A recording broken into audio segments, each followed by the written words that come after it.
everybody, Mac here. Welcome back to the show. What we have is something that not a lot of people are talking about, and I feel like this line is getting just a little bit more, I don't know if hate is the right word, that might be too strong a word, but there's a lot of grumbling about this line that might be just a little undeserved. Now, this is the Spin Master League of Legends figures. These are 6-inch scale. You may remember that last year, I believe it was last year, I looked at two of the figures. There was Thresh, and there was another one that came out, and I cannot remember what the name of that character is, unfortunately. But they came out, I think it was 2021, and I got them at the beginning of last year, maybe it was. And then I just found out recently that they came out with two more figures for 2022, which Ashe right here is one of them. And I have another one, and we'll take a look at that one later. But Ashe is the one that we're taking a look at today. And they have a League of Legends 3 3/4 line as well that hopefully is a hint of what some of the 6-inch figures are going to be. Now, they did come out with two more figures for 2023. They just recently came out, and that's a 2-pack that I've only seen available on Amazon, and that is a glow-in-the-dark Thresh, and once again, another figure, another character, a new one, whose name I cannot remember. And the reason I can't remember all of these is that it is very important to realize Mac doesn't know jack about League of Legends. I've never played the game. The only thing I've seen is Arcane on Netflix. That's my only exposure to League of Legends. I just like the way that these figures looked. I liked the aesthetic, and I liked the look of Thresh. I liked the aesthetic, and I liked the look of the other one, whose name I can't remember. And so when I saw Ashe and the other one that we'll be opening up, I figured I would just continue with the line. And I do like the look of Ashe right here. I like that she's an archer. Her bio is on the back, and we'll take a look at that in a second. I like that she has individual arrows, a place to store them. And also, I just like the aesthetic, once again, of this character. The color palette, which we'll take a look at once we get her out of the box. Now, looking at the box, if you remember, this is very collector-friendly packaging, despite its odd shape. Okay, you can even see this corner right here, and it's just shaped odd. But if you watch my other videos, it's actually very easy to get this top open, slide the tray out, and then once the tray is out, even though there are some plastic ties in there, the figure does fit back in with pressure, so you can actually box these figures right back up, which I appreciate because I do like this packaging, and I like how it has the number and the name on the side. Ashe is number 4. The other one that I have is number 3. Thresh and the other one that I looked at were 1 and 2. So far, we have a full line. 4 figures, 2-pack came out this year. And I also really like this broken glass look of the window box right here. We have an image of Ashe up top, League of Legends, and her name, first edition down here. The Spin Master logo up top, more of the same. On the side, we have some more window. On the bottom, not much to look at. You saw this side. But back here, we have a really nice graphic of the figure, of the character. And we have a bit of a bio right here that you can pause and read that now. Whoop, let's focus in on that.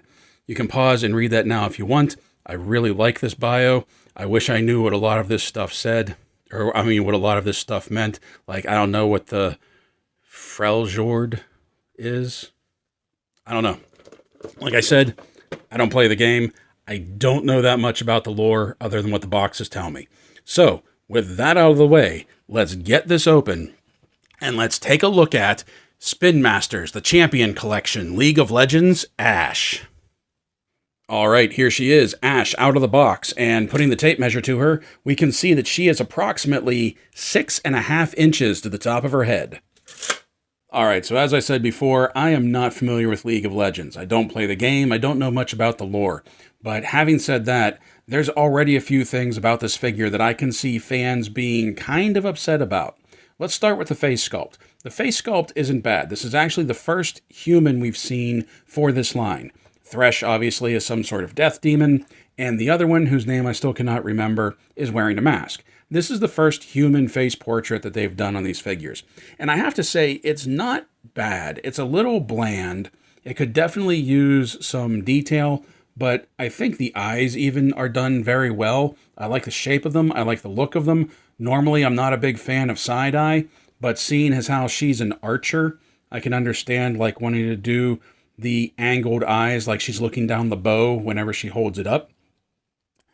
And the hairpiece actually isn't bad either. It's very soft. So even though it does interfere with articulation, which we'll see in a moment, it's not that bad, at least not looking down or to the sides. It also has some nice detail. I like the braids here. I like how it's tied into a knot in the back. I like just the detail work to it. It could definitely use a wash. It's very bland. It's very, very white. It could definitely use a wash just to bring out some of the detail that they've put in there. I even like how they've sculpted it around the ears, so you can see the ears peeking out through the tresses. Now, the issue that I can see fans of the game having with this face sculpt is something that I noticed even just from the box itself. Let's angle this up a little. Look at that versus this. This image, she is much more focused. She is much more authoritative. She is much more ready for battle. She is a leader right here.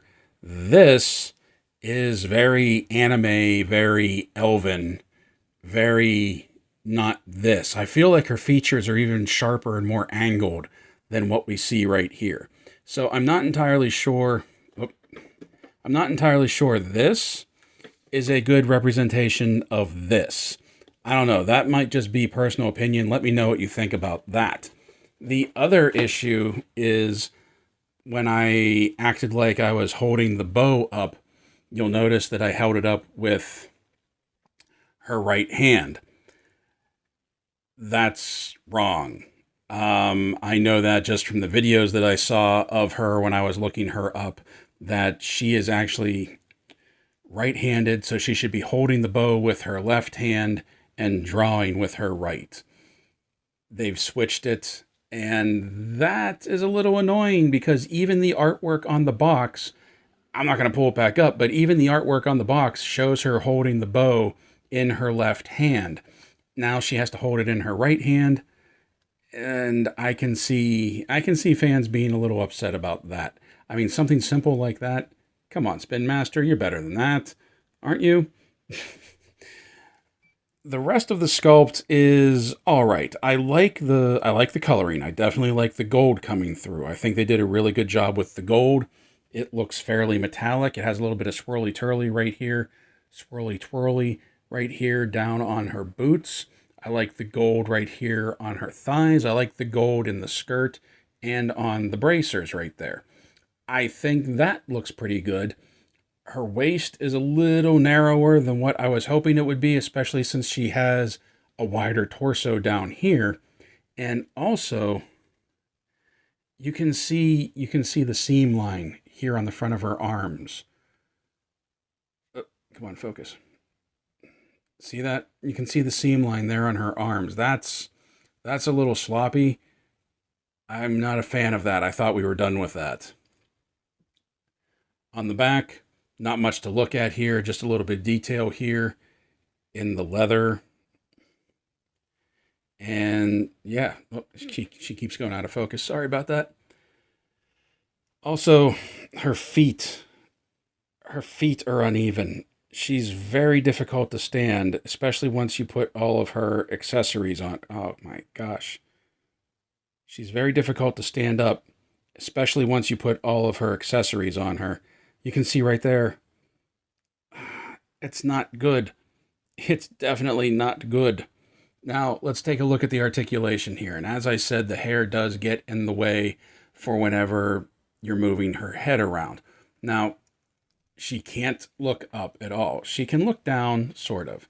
She can turn her head side to side. She can do a full 360, but that hair really gets in the way. There's a little bit of tilt, not much. Arms will do a full 360 spin. They'll come up past 90. No bicep swivel. Double jointed elbows with some really good travel, and normally I'm very much a fan of double jointed elbows, but when they put double jointed elbows in here, they took away the ability to do a hinge and swivel with the elbow like they did with Thresh. And being an archer, this is something she definitely could have used. Not having any movement in the arm from side to side is very much a hindrance for this figure. Her wrists swivel, her wrists pivot in and out. You can see that her hands, this hand is a clenching hand, this hand is a drawing hand. She's definitely meant to be in this pose, but there's no, it's not easy to get her in that. You'll see once we have it, the bow in her hand, once we get to the accessories. Now, she has a waist twist right here.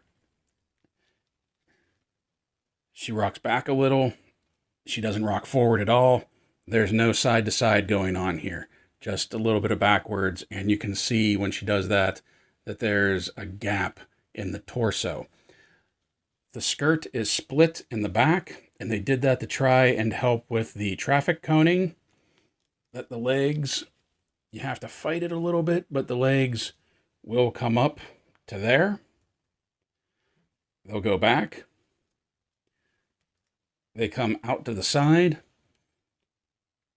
Thigh twist, thigh cut, which if there's a thigh cut, why couldn't they have done a bicep swivel? Thigh cut.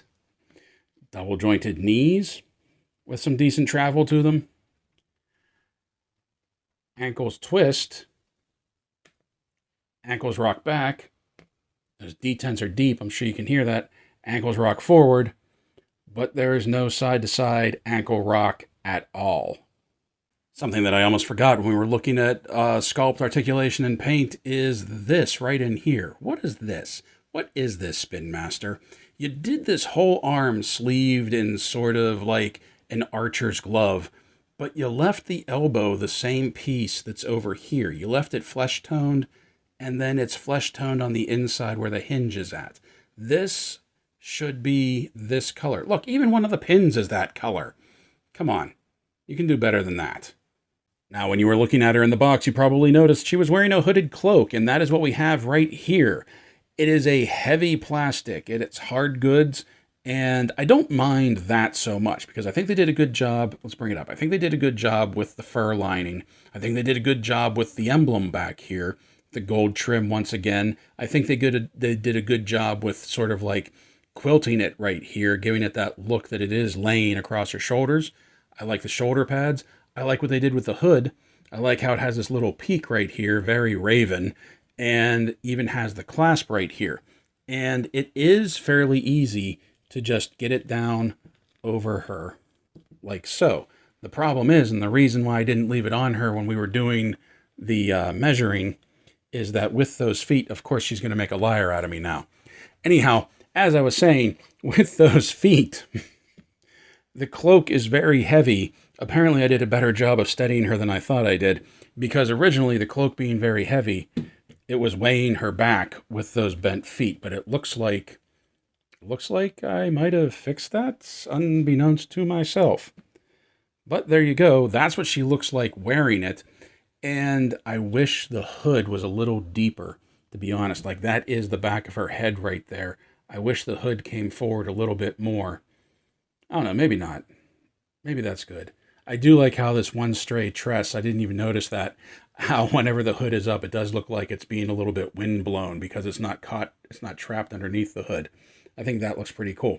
When she's dressed up like this, especially with this face sculpt, she has a very elf look to her. Like a wood elf or an elf from the Forgotten Realms, since they're smaller. Okay, I wanted to show you something while she just has the hood and the cloak on. That when the hood is on, there's not a whole lot you can do head movement-wise. Like, the head doesn't move inside the hood very well because the hood is pretty much conformed to her head. Plus, we have this hair coming out here that actually does get caught and prevent her from turning in. She can turn out a little bit, but not that much going the other way. Now, her head will turn, and the whole array will turn with her, as you can see. but it does tend, of course, it's going to make a liar out of me again. I was going to say it does tend to off balance her, and it does get in the way of her draw arm. You can't really get it up without sort of shifting the cloak back into the position that it was in. Like in a neutral stance, I really like this piece, but it's not very good for any kind of dynamic action. Another accessory that she has is this quiver, and I think the quiver has some nice detail to it. Once again, we have her color scheme with this bluish purple and this gold coming through. This strap so that she can wear it. I don't get this strap though. Like, this is a very funky shape, okay? And if we bring her back in, first of all, when she has the hood and the cloak on, it doesn't seem like this wants to fit. Oh, it comes undone. Nice. I thought I had just broken it. I didn't realize it was pegged. But it doesn't seem like it wants to fit on her. And I'm not entirely sure how it's supposed to fit on her. That at first I thought this was supposed to come down here. But that doesn't work right. Maybe it's supposed to go the other way. Maybe that is it right there. It's meant to go over the cloak.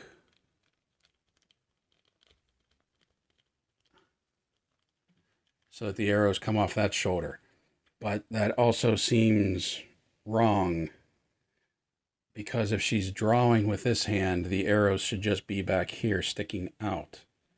Because she also comes with 3 of these ice arrows right here.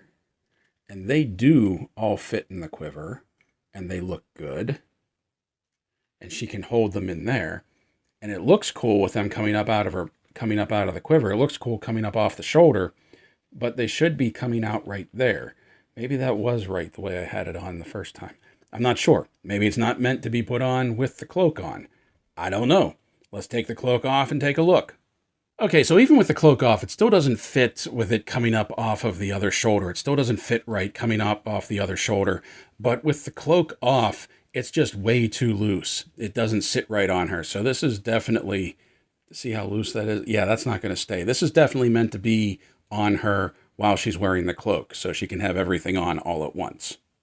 Okay, the next thing we're going to take a look at is her bow right here, and I think the bow is sculpted very well, and they did it in sort of a translucent blue to give it that ice effect. Once again, I think it could have used some kind of wash or something to bring out the detail, because there's actually more detail in this sculpt than what you can see when you're looking at it, like, say, on a shelf. Like, there's some really great, like, angling right here sculpted into it to make it look like all these faceted features right here to make it look like it's carved out of ice, which is really cool. And you can see these designs down here by the handle. Something else that is really interesting is that it has this hanger right here, this hook that you can set an arrow in, because the string is an elastic string. And the idea is that she can get into a full draw pose with the string pulled back, which sounds really cool, but is a little bit more difficult than what it should be, and you'll see that in a minute.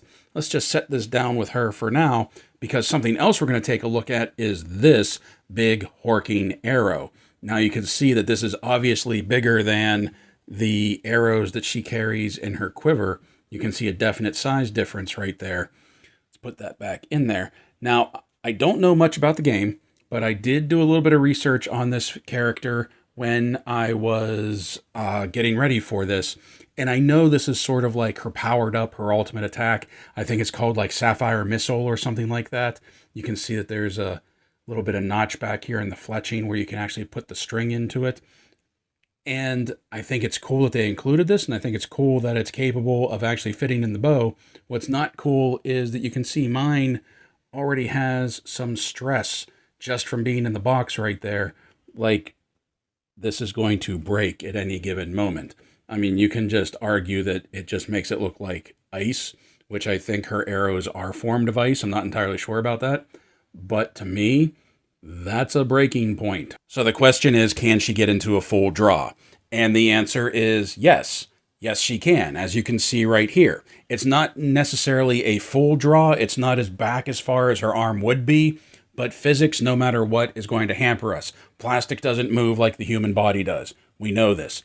Now, I do think this could have been helped, and I think it would have looked better if we would have had some sort of twist in the arm or in the elbow, like a hinge and swivel at the elbow, or preferably a bicep swivel.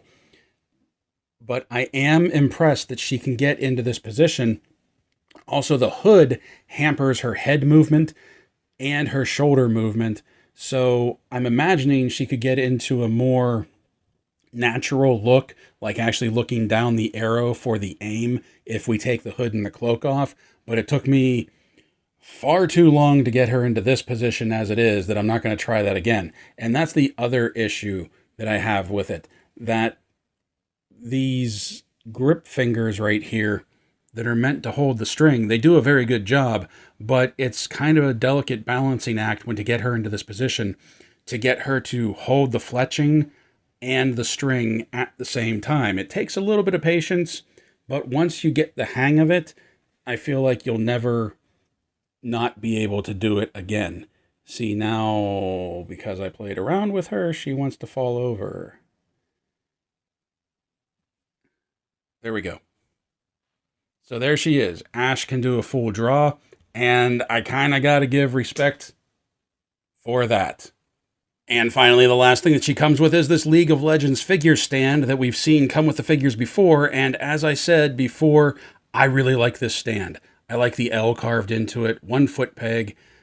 I like the little chevron, the little notch right here that's kind of like this way forward, kind of like how when they're in the game, like it shows you which direction they're facing when they're running or when they're aiming. I think that's really cool. And I also like how it's raised a little, like a little bit of a dais, making it an actual display stand rather than just a figure stand. I think this is really well done. I really like these stands. And now for size comparison, here she is with the only other 2 figures that have come out so far for the League of Legends line, Thresh and Zed. Ha! Remembered his name only because I saw the box, and I can't believe I forgot his name was Zed. He even kind of has that Lord Zed thing going with his mouth faceplate thing. Something that I like about this is she sizes up very well with the male characters, and I want to applaud Spin Master for doing that as well, that they didn't make the female character unnecessarily smaller and shorter than the male characters, which I feel is something that a lot of lines do. I mean, she is obviously a much slighter build than Zed over here, but the eye line is still the same across all 3 figures. Here she is beside Hasbro Dungeons & Dragons Deluxe Driz Duerdin and Hasbro G.I. Joe Classified Red Ninja. Here she is with another 6-inch scale comparison, Hasbro Marvel Legends Hand Ninja and Lady Deathstrike. And see what I mean about making the female figures unnecessarily small? Here she is with McFarlane Toys Disney Mirrorverse Maleficent and DC Multiverse Wonder Woman from Wonder Woman 1984. Here she is with more from McFarlane Toys. We have Geralt of Rivia and Ciri, both from The Witcher 3, The Wild Hunt. And if you use Ciri as the bar for female figures for this line, she actually fits in with that. Here she is with Mattel Masterverse Masters of the Universe movie Skeletor and 40th Anniversary Edition He-Man. Here she is with NECA Toys Flash Gordon and Ming the Merciless. And speaking of NECA Toys, finally, here she is with NECA Dungeons & Dragons, Warduke, and Grimsword, because let's face it, we all knew I was bringing them out anyway. So only 3 figures in, and the League of Legends line is starting to remind me of another video game line of figures that I had previously been looking at, and that is the Jazzwares Spartan Collection. If you remember with that line, I have said that I really couldn't recommend those figures for anybody but me. I love them because I love the game. Well, with this line, it's kind of the same thing. I really can't recommend these. I can't even recommend these for fans of the game, because with this one in particular, I can see a lot of inconsistencies between this figure and this character that video game fans may not appreciate. The most egregious to me being the swapping of left and right hand. I know that seems like a small thing, but when you get so used to a character being right-handed that when they swap it for the figure, it doesn't really make much sense. I think it looks good.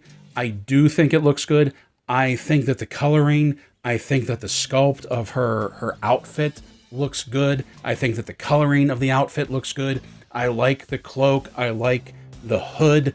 I like the quiver. I like the look of her accessories with the ice bow, the ice arrow, and that big Horkin ice javelin that she can fire. I think that all looks good. Once again, I do like the hair, but I think the hair could use a wash to it to make it stand out a little bit more. I don't think the face sculpt is a very good representation of the character. I don't think she looks as focused or as intense as the character is supposed to look. Having said that, I do think it's a good face sculpt. I just don't think it's a good face sculpt for Ashe.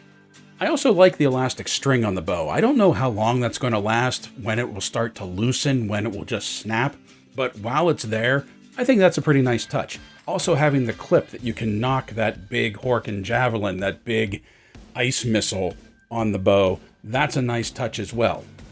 I tried to knock those little arrows that they gave you to put into her quiver. Doesn't work, doesn't look right. She can't really hold it, and there's no knock in the arrow to seat the string on like there is with the Sapphire missile. So let me know what you think. And until next time, my friends, play well, stay safe, stay healthy, and as always, thank you for watching.